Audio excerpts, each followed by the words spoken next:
Bene ragazzi, bentrovati per la seconda lezione sulla Rivoluzione francese. Spero di essere veloce perché la Rivoluzione francese, a volerla spiegare in maniera compiuta nei dettagli, eh, diventa un argomento molto molto lungo.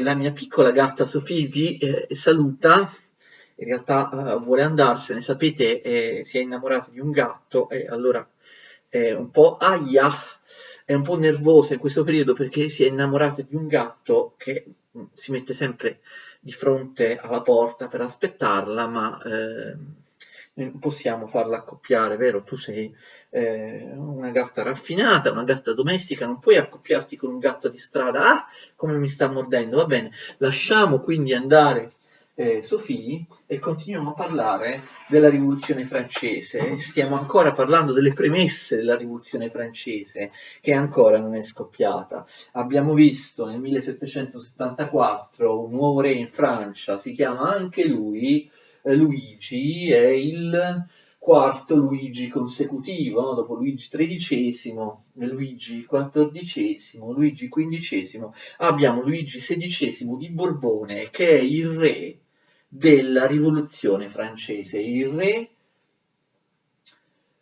durante il regno del quale scoppia e si afferma la Rivoluzione francese. Luigi XVI vuole fare qualcosa per migliorare la situazione che abbiamo descritto nella scorsa lezione, molto grave della Francia, per sanare l'immenso debito pubblico francese è per eliminare almeno in parte quei privilegi fiscali e giuridici che sono alla base dell'immenso debito pubblico francese e che lo perpetuano. Allora, che fa?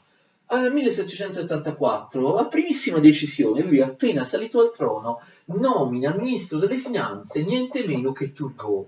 Turgot, ve lo ricordate, era uno dei fisiocrati, era a favore del libero mercato ed era contro i privilegi dell'aristocrazia. Turgot era un filosofo, Turgot era un illuminista, amico di Diderot. Abbiamo un illuminista, un filosofo che va al potere come ministro delle finanze. Ovviamente tutti quanti esultano per questo, Diderot, Voltaire, tutti gli illuministi e tutta l'opinione pubblica, soprattutto borghese, che fa riferimento al movimento illuministico.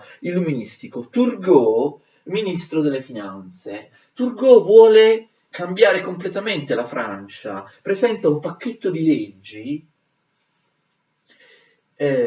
che elimina, abolisce moltissimi privilegi degli stati parassitari, aristocrazia e clero, e fa pagare le tasse anche a questi ultimi, d'accordo? Inoltre, Turgot vara tutta una serie di provvedimenti, lui era un fisiocrate, ricordate, a favore del, della liberalizzazione del commercio del grano.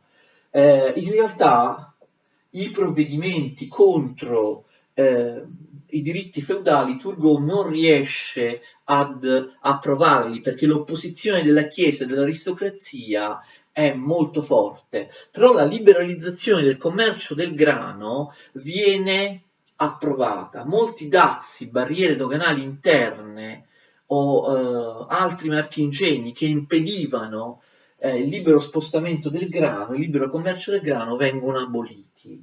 Turgot è sfortunato perché subito dopo aver fatto questo, pochi mesi dopo, la Francia viene colpita da numerose carestie. Magari non era colpa di Turgot e della liberalizzazione del commercio del grano.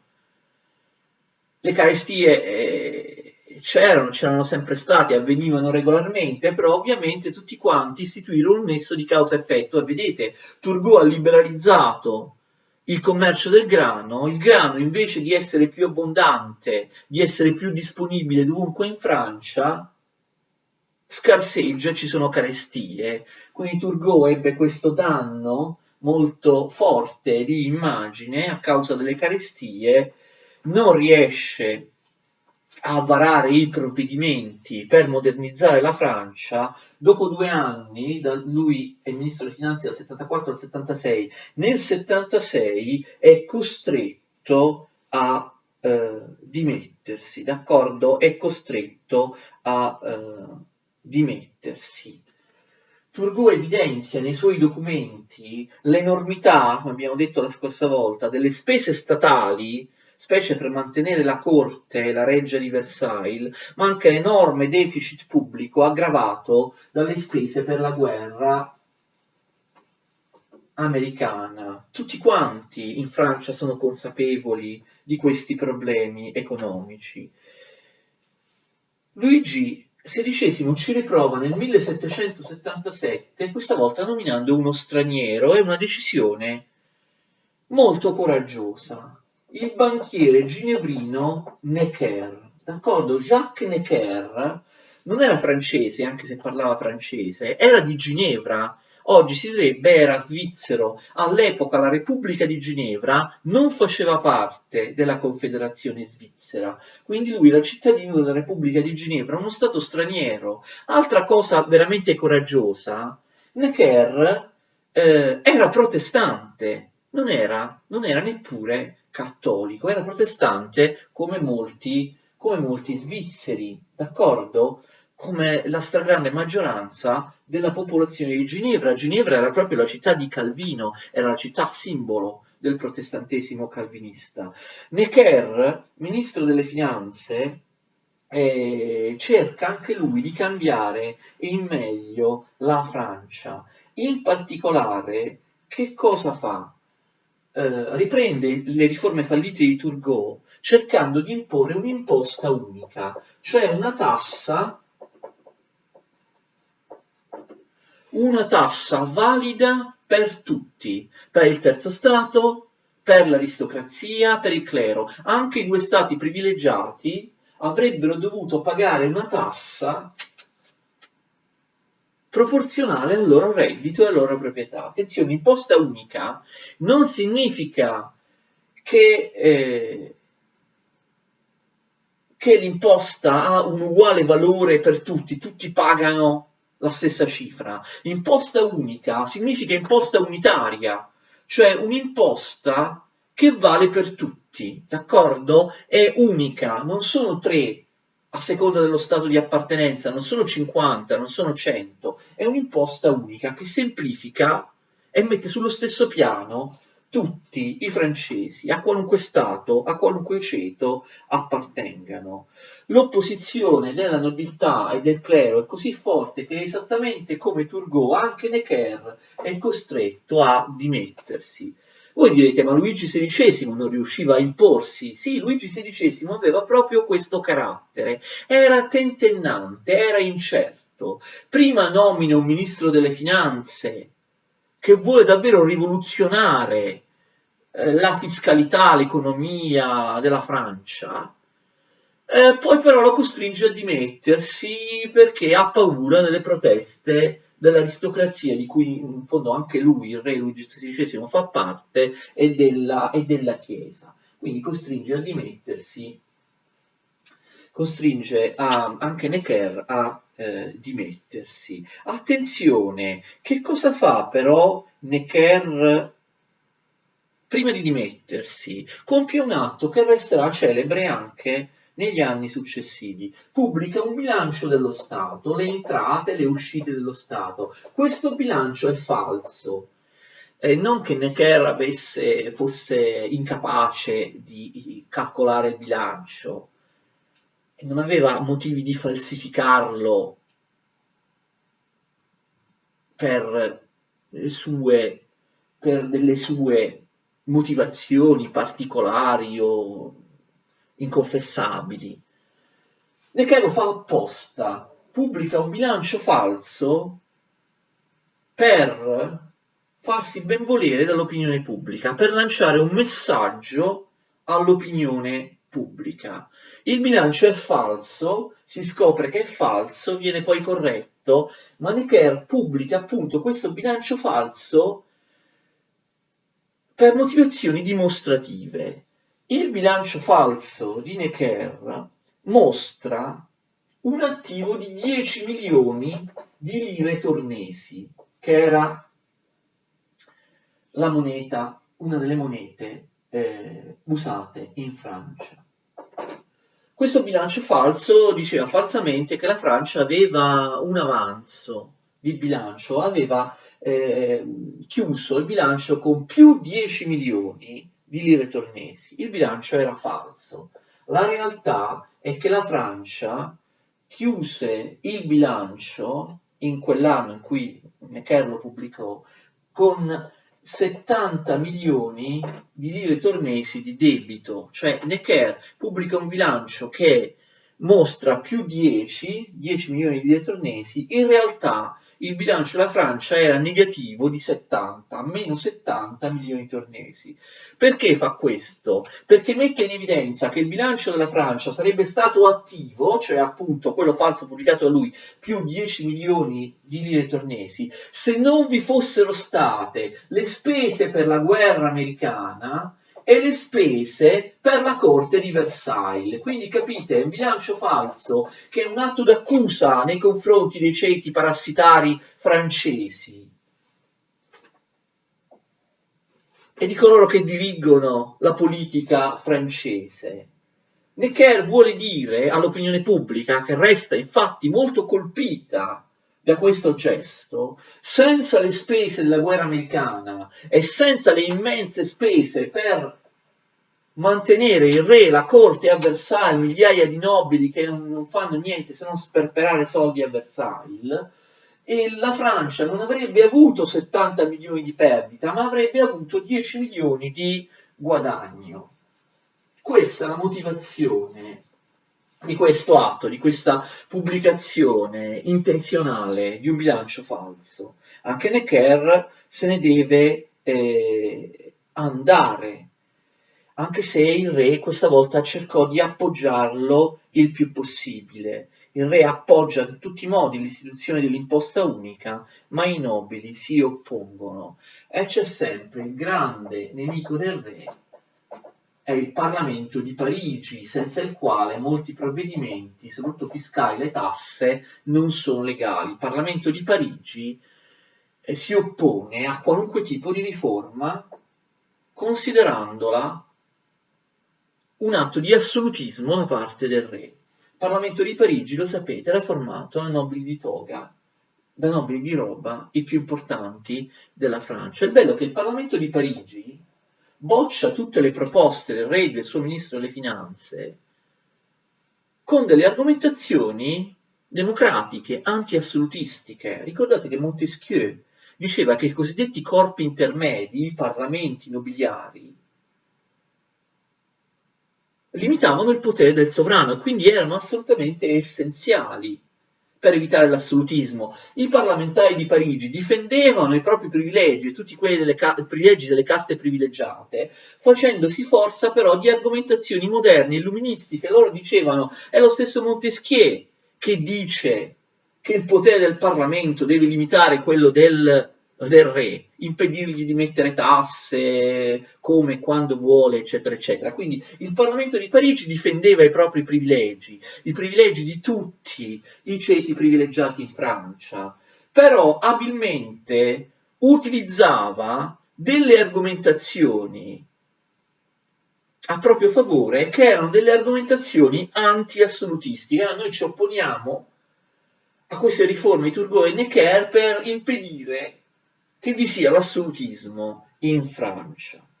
Quindi, che cosa succede? 1787, dopo qualche anno, Luigi XVI ci riprova di nuovo, nomina Calonne, ministro delle finanze. La storia è sempre la stessa. Calonne propone delle riforme contro i privilegi, per far pagare le tasse anche ai privilegiati e niente, si deve dimettere nel 1787. L'ultimo ministro delle finanze prima del disastro della rivoluzione francese è Loménie de Brienne. Calonne si dimette, Loménie de Brienne è un altro ministro delle finanze nominato da Luigi XVI. Come i predecessori non può far altro che riproporre le riforme bocciate da quelli che abbiamo visto prima. In particolare ripropone l'imposta unica che sarebbe stata voluta da Necker. D'accordo? Che cosa succede? Il Parlamento di Parigi si oppone per l'ennesima volta. Questa volta Luigi XVI vuole appoggiare fino in fondo il suo ministro delle finanze riformatore. I nobili del Parlamento di Parigi si oppongono all'imposta unica, Luigi XVI scioglie il Parlamento di Parigi e va avanti con i cosiddetti letti di giustizia, quei provvedimenti emanati direttamente dal re che scavalcano il Parlamento di Parigi, che possono far approvare editti, provvedimenti, leggi senza il consenso del Parlamento di Parigi. Naturalmente che cosa succede? Gli oppositori del re, in particolare il Parlamento di Parigi che li rappresenta tutti, i ceti privilegiati, urlano, gridano all'assolutismo. Ecco, Luigi XVI sta distruggendo le libertà francesi perché ha sciolto il Parlamento, vuole governare da solo. E allora che cosa succede? Gli oppositori del re, cioè i nobili, chiedono la convocazione degli stati generali, perché secondo loro un contrasto così forte, un contrasto così prolungato di anni e anni tra il re e i nobili, il Parlamento di Parigi, può essere risolto soltanto dal vero Parlamento francese. Ricordate gli stati generali, un'assemblea che in realtà erano tre assemblee elette in qualche modo, lo vedremo, dai cittadini francesi, gli stati generali divisi in tre stati o tre ordini, appunto, il clero, gli aristocratici e il terzo stato, la società dei tre ordini. In questo Parlamento, diciamo così, medievale, erano rappresentate tre assemblee distinte, venivano eletti e votati i rappresentanti del clero, i rappresentanti degli aristocratici, dell'aristocrazia e i rappresentanti del terzo stato. Attenzione, voi ricorderete forse che l'ultima volta in cui gli stati generali furono convocati fu nel 1614. Era tantissimo tempo che non venivano convocati gli stati generali, questo dà una misura anche dell'assolutismo francese. Il vero Parlamento francese, sono gli stati generali, era stato convocato più di 150 anni prima l'ultima volta. Era una cosa che non si usava più. Gli stati generali sembravano un residuo del Medioevo. Dopo tantissimo tempo vengono convocati, quindi vengono varate le procedure per votare i rappresentanti degli stati generali. Siamo quindi alla fine del 1788, all'inizio del 1789, vengono convocati gli stati generali e attenzione, Luigi XVI licenzia Loménie de Brienne e fa ritornare Necker. Il Necker che, come sapete, era già stato ministro delle finanze prima, quando vi ho detto viene nominato ministro delle finanze proprio poco prima dello scoppio della rivoluzione francese. Fate attenzione quindi, gli stati generali non vengono convocati, come molti pensano, dal terzo stato, da coloro che vogliono una Francia più giusta, che vogliono la rivoluzione, che vogliono una rifondazione istituzionale, costituzionale della Francia, trasformare la Francia in uno Stato di diritto come la Gran Bretagna o soprattutto gli Stati Uniti. Il terzo Stato aveva come modello soprattutto la dichiarazione di indipendenza, la Costituzione, le leggi degli Stati Uniti d'America, i diritti umani degli Stati Uniti d'America, che in fondo la Francia aveva aiutato a diventare indipendente. Gli Stati Generali non vengono convocati da quei borghesi o da quegli intellettuali illuministi che vogliono il capitalismo, vogliono il libero mercato. Gli stati generali vengono convocati da coloro che non vogliono cambiare niente, cioè dall'aristocrazia, da uno dei due ceti privilegiati. Vogliono gli stati generali perché vogliono impedire al re di cambiare e ai suoi ministri delle finanze di cambiare le cose in Francia. Quindi attenzione, gli stati generali che daranno luogo allo scoppio rivoluzionario vengono voluti dai conservatori, cioè sono gli aristocratici che costringono il re a convocare gli stati generali. Infatti, il Parlamento di Parigi, in una serie di documenti, chiarisce che gli stati generali dovranno votare per ceto e non per testa. Che cosa vuol dire questo? Mentre il terzo Stato pensava ad una rifondazione della Francia in cui gli stati generali modernamente dovessero essere un Parlamento e quindi un'unica assemblea in cui ad ogni rappresentante, ad ogni deputato degli stati generali corrispondeva un voto, si vota a maggioranza, si mettono insieme clero, aristocrazia e terzo Stato. Invece l'aristocrazia e il clero, il Parlamento di Parigi, vuole che si mantenga il sistema di voto tradizionale, cioè che vi siano tre assemblee separate, cercate di capire, quella del clero, quella dell'aristocrazia e del terzo Stato, votano a maggioranza, però alla fine si vota, si conta solo un voto collettivo. Mi spiego. Clero, aristocrazia e terzo Stato. Il voto quindi per testa e non per ceto. Questa sarà la polemica fondamentale che farà scoppiare la rivoluzione francese. L'assemblea del clero si riunisce e dibatte separatamente da quella dell'aristocrazia e da quella del terzo Stato, cioè terzo Stato è tutto il resto che non è clero e aristocrazia, borghesi, contadini, industriali, tutto.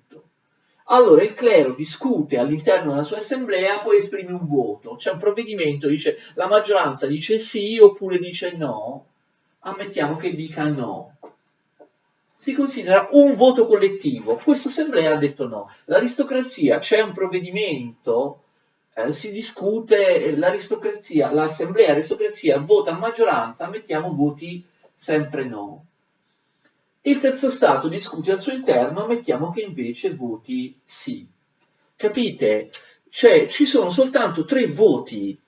Non funziona che ognuno dei rappresentanti degli stati generali voti per se stesso e magari se sono 600, ci sono 600 voti, vediamo qual è la maggioranza. Si vota all'interno di ciascuna assemblea esprime un voto singolo e poi si va a vedere soltanto quali sono questi tre voti collettivi. Capite che questo sfavorisce il terzo Stato. Perché?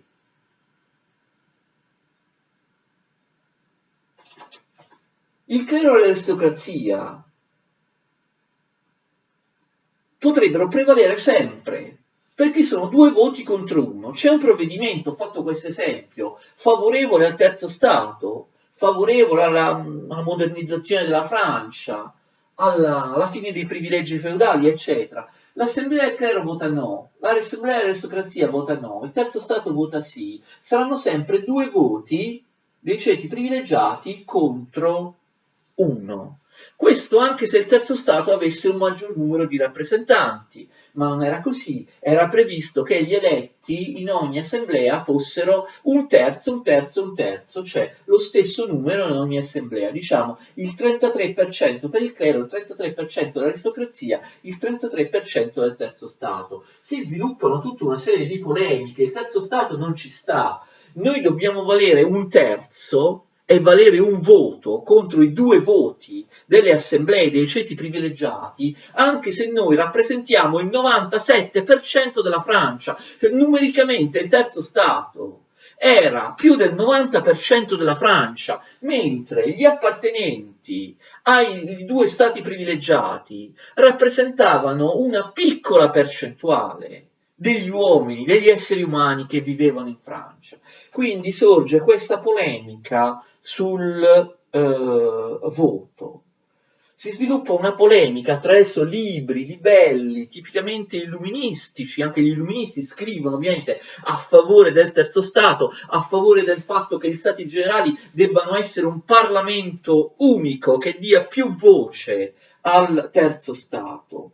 Uno di questi libri, di questi libelli, che ebbe un enorme successo alla vigilia della convocazione degli Stati Generali, viene scritto dall'abate Emmanuel Sillier.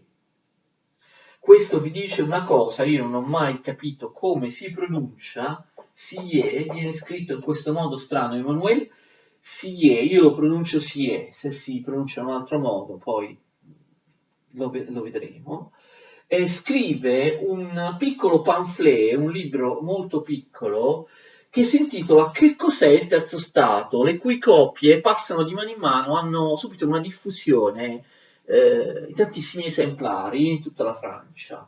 Vedete, questo lo sottolineo in seguito, Sillier è un abate, per quanto piccolo, è un rappresentante di uno Stato privilegiato, il clero, tuttavia si schiera a favore della modernizzazione della Francia, si schiera a favore del terzo Stato. Come vedremo ci sono molti aristocratici ed ecclesiastici che in realtà si schierano col terzo Stato e vogliono la fine dei privilegi del loro ordine. Cosa dice Sillier nel famoso libro Libello? Che cos'è il terzo Stato? Lui si pone una domanda, così inizia il libro. Quanto conta il terzo Stato? Niente. Ma che cos'è il terzo Stato? Tutto. Che cosa vuole diventare il terzo Stato? Qualcosa. Vuole almeno diventare qualcosa. La tesi di Sillier è netta ed è condivisa dalla maggior parte dei francesi. Il terzo Stato rappresenta la nazione. La Francia si identifica col terzo Stato, con i borghesi, con i lavoratori, con i salariati, con i poveri contadini, con coloro che producono, con coloro che lavorano, con coloro che pagano le tasse, con coloro che mandano avanti la nazione. Il terzo Stato corrisponde alla nazione. La Francia è soltanto il terzo Stato.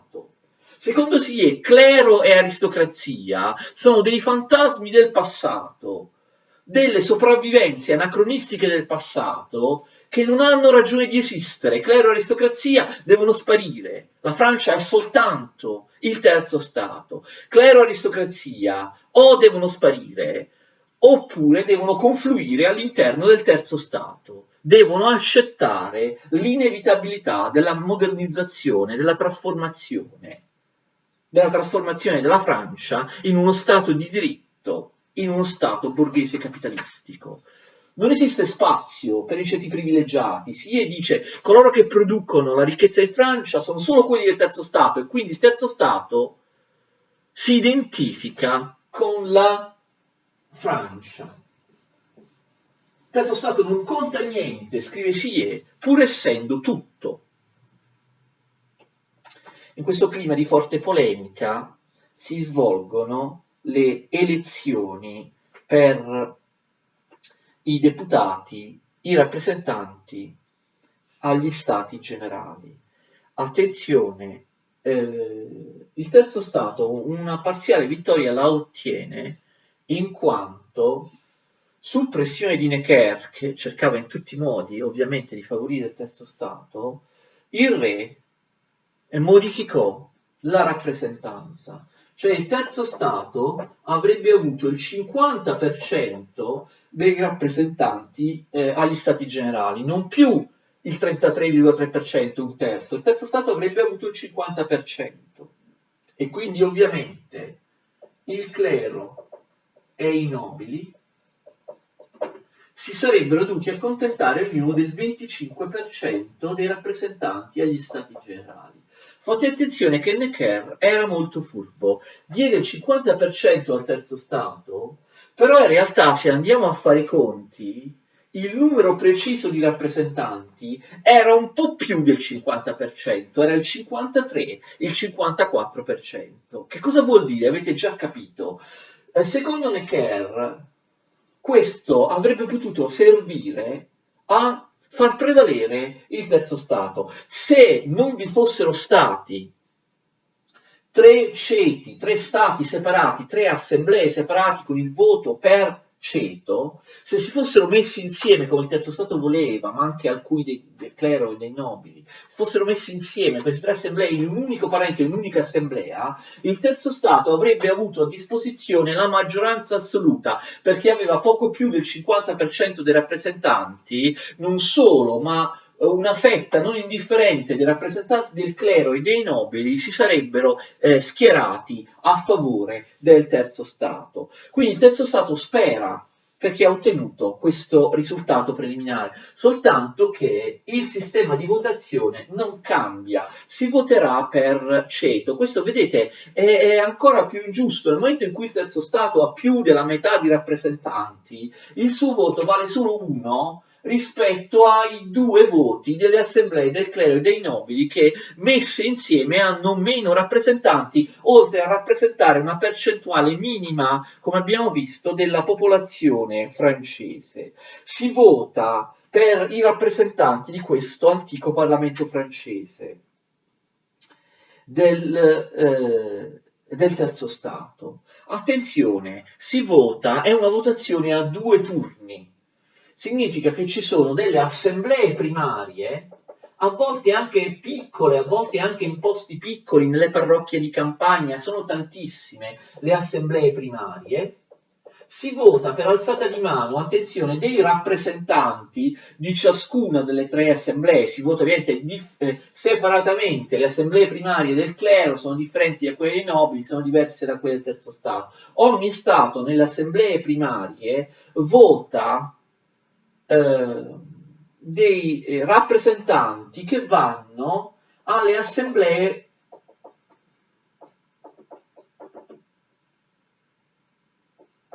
secondarie, capite? Cioè dei rappresentanti che vengono fuori dalle assemblee di base, che vengono eletti in assemblee secondarie, assemblee provinciali, i quali poi, questi rappresentanti delle assemblee secondarie, eleggono i rappresentanti al terzo Stato, scusate, i rappresentanti agli Stati Generali, cioè i deputati degli Stati Generali. Ora, quante sono le persone che votano? Noi non abbiamo dei documenti dell'epoca il dato relativo alla partecipazione al voto.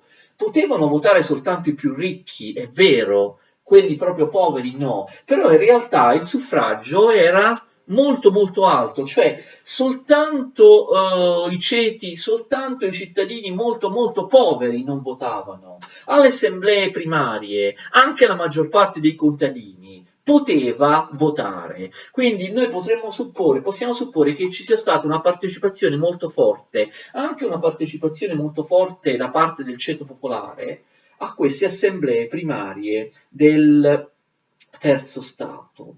E che succede? Succede che noi dalle assemblee primarie abbiamo ricevuto, questo è una grandissima fonte per gli storici, dei documenti straordinari, si chiamano Cahiers de doléances. Vedo se riesco a scriverlo. Cahiers al plurale, de doléances.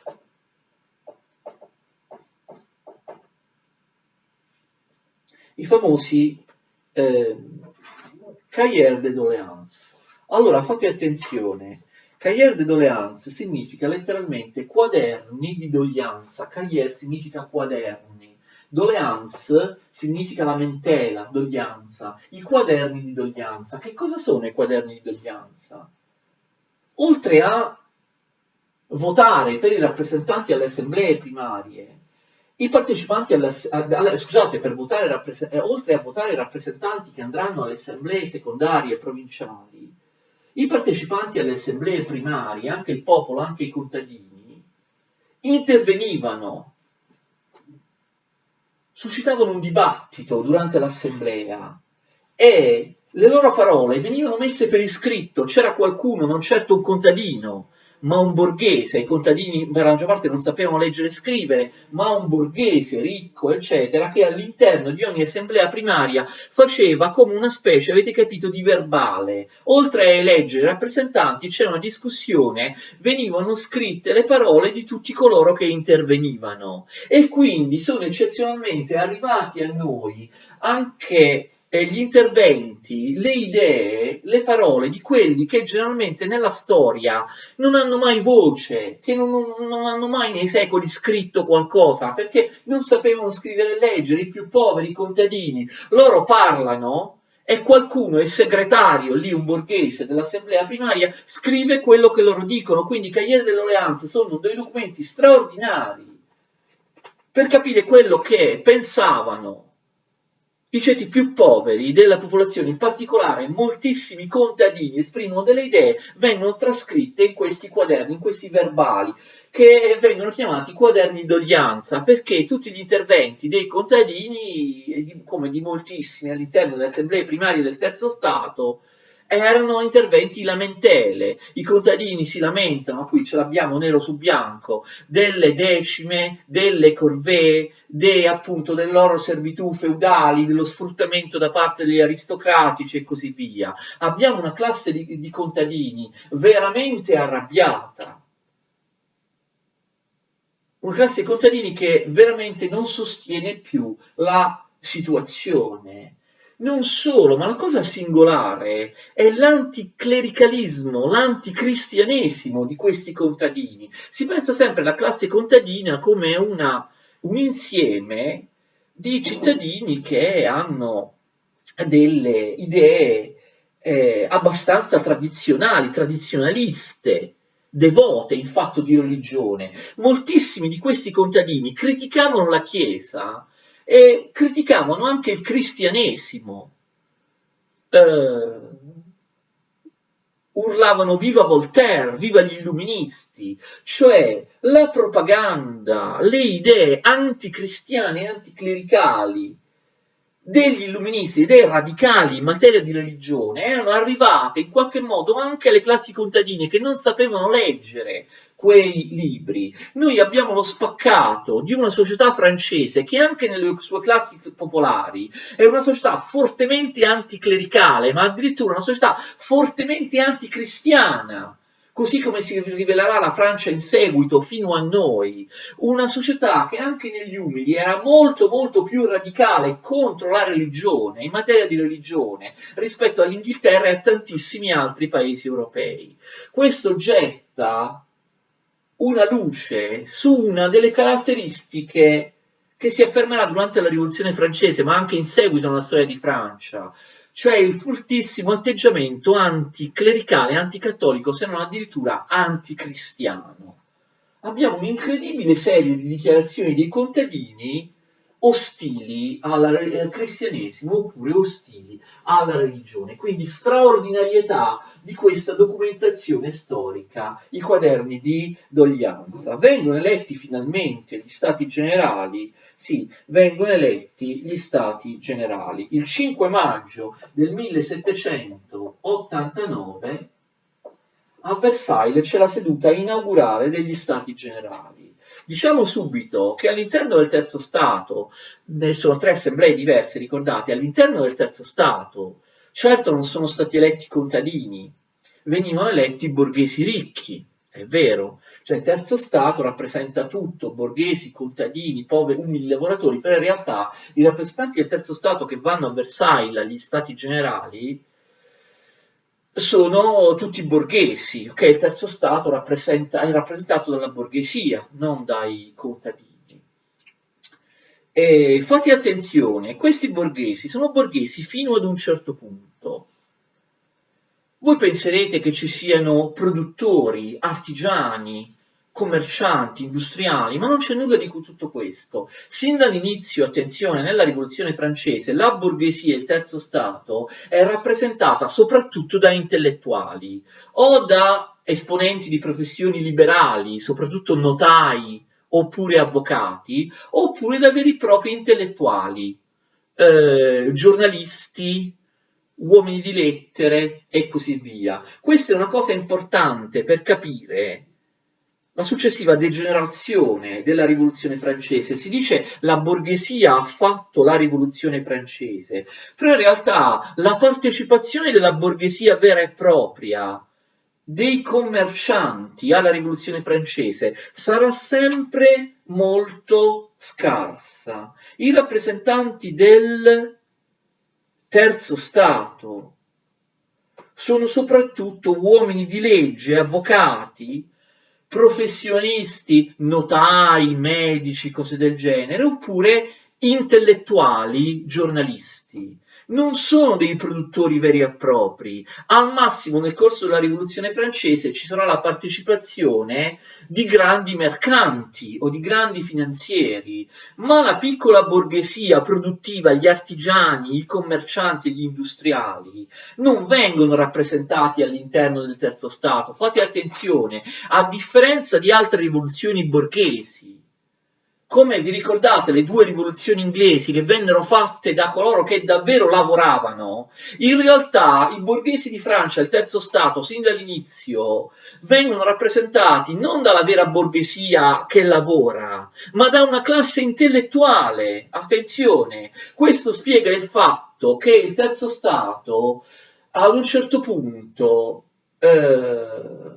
appoggerà una radicalizzazione molto forte, o potremmo dire una degenerazione della rivoluzione francese, perché non essendo realmente i bottegai, i commercianti, gli artigiani, i produttori, non essendo queste figure, ma essendo figure più intellettuali che affrontano i problemi in maniera più astratta, questa cosiddetta borghesia del terzo Stato inizierà a portare avanti delle utopie politiche astratte, d'accordo? Quindi fate attenzione, la rivoluzione borghese, i borghesi, i produttori, gli artigiani, gli industriali, perché sin dall'inizio, anche in seguito, questo è molto importante per capire la rivoluzione francese.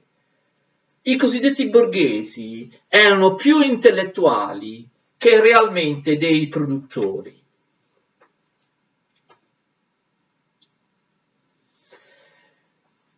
Il terzo Stato non va avanti, i lavori del terzo Stato vengono bloccati dal 7 maggio fino al 17 giugno perché si litiga su quello che vi ho detto in precedenza, il sistema di votazione. Il terzo Stato rifiuta di partecipare ai lavori perché vuole un voto per testa. Vuole che le tre assemblee, come vi ho detto, si riuniscano in un unico Parlamento. In questo modo, votando un uomo un voto, il terzo Stato avrebbe la maggioranza assoluta di questa unica assemblea. Invece, i ceti privilegiati, i rappresentanti dei ceti privilegiati, il clero e l'aristocrazia, vogliono che si mantenga il sistema di voto tradizionale che è stato scelto anche per questi stati generali, cioè un voto collettivo per ogni assemblea, in modo tale che clero 1, aristocrazia 1, 1 più 1 fa 2, avrebbero sempre la meglio rispetto al voto dell'assemblea del terzo Stato. Votare per ordini oppure votare per testa, un uomo un voto. Dal 5 maggio fino al 17 giugno si litiga su questo e gli stati generali non fanno praticamente niente perché vengono paralizzati da questa polemica. A un certo punto però succede qualcosa, succede che il 17 giugno l'Assemblea del Terzo Stato si stanca e fa qualche cosa che è già rivoluzione francese.